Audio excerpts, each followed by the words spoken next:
Wer den ersten Zaun vor ungefähr 10.000 Jahren baute, ist unbekannt. Aber die Gründe heute sind noch immer die gleichen wie bei unseren Vorvorfahren. Schutz. Schutz vor Tieren, dem Nachbarn, Dieben oder vor Blicken. Und der Zaun markiert auch die Grenze des Grundstücks. Niemand kommt rein, niemand kommt raus. Bei mir geht es immer um den Garten und heute geht es um die Gartenzäune.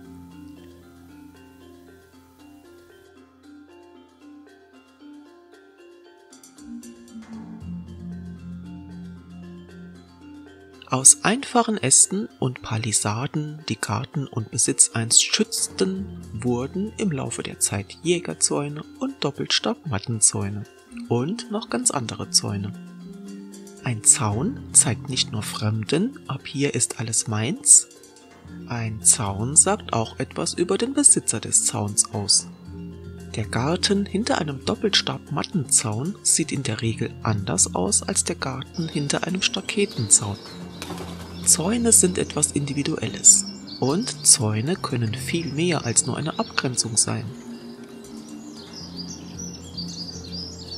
Zum Beispiel Kunst. Und sie sagen viel über die Besitzer dahinter aus, selbst wenn der Zaun Meterware aus dem Baumarkt ist.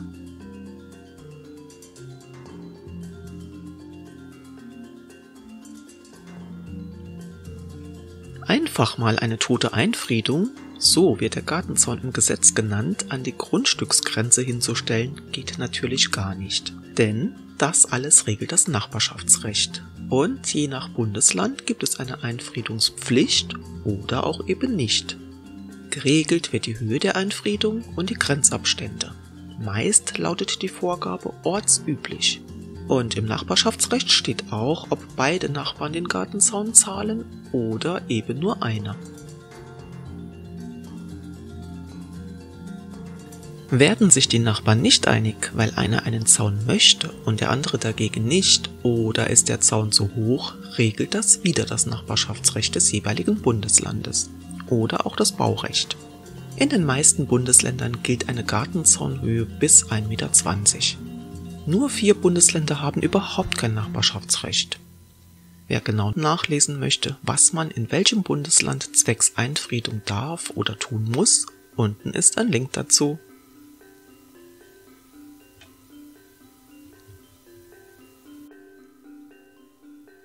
Jägerzäune, die Klassiker. Jägerzäune sind meist niedrige Zäune, mit denen Grundstücke eingezäunt werden. Sie bestehen aus oben spitz zulaufenden Halblatten und deshalb haben sie eine schöne Vorderseite und eine nicht so schöne Rückseite.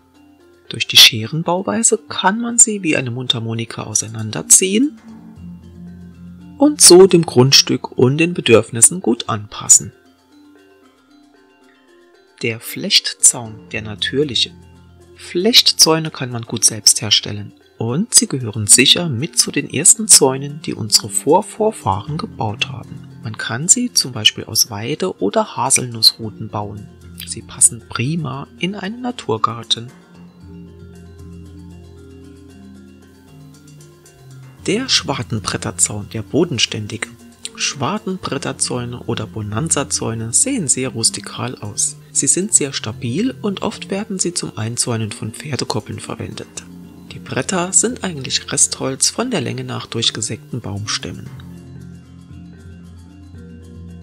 Der Bretterzaun, der einfache.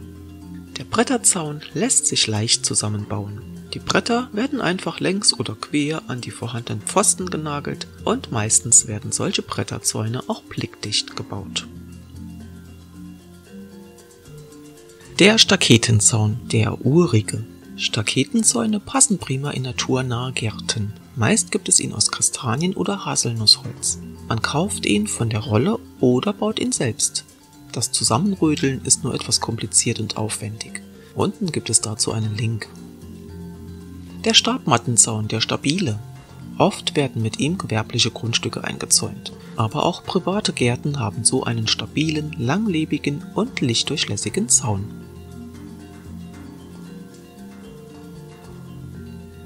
Der Maschendrahtzaun, der beliebteste. Den Maschendrahtzaun sieht man am häufigsten. Er ist günstig, lange haltbar und universell einsetzbar. Er ist gut zum Einzäunen von Grundstücken und Tiergehegen geeignet.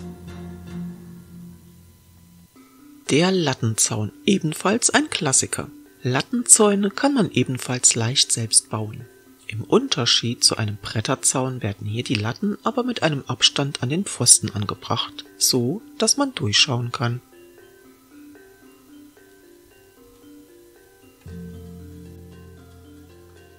Das waren die wichtigsten oder bekanntesten Zäune für den Garten. Aber es gibt noch 3 besondere Zäune, als da wären der neuseeländische BH-Zaun, an dem ungefähr 1000 BHs hängen. Warum und wieso die dort hängen, ist unbekannt, aber es ist eine Touristenattraktion. Dann gibt es noch den berühmten Maschendrahtzaun, der zusammen mit dem Knallerbsenstrauch zu einem Lied verarbeitet wurde. Und es gibt noch das Dorf Uplewaard an der Nordsee, das wohl die schönsten Zäune in ganz Deutschland hat. Das war's zu den Gartenzäunen. Ich sage Tschüss und würde mich natürlich sehr über ein Abo freuen. Tschüss! Tschüss, bis zum nächsten Mal bei Gebi Garten.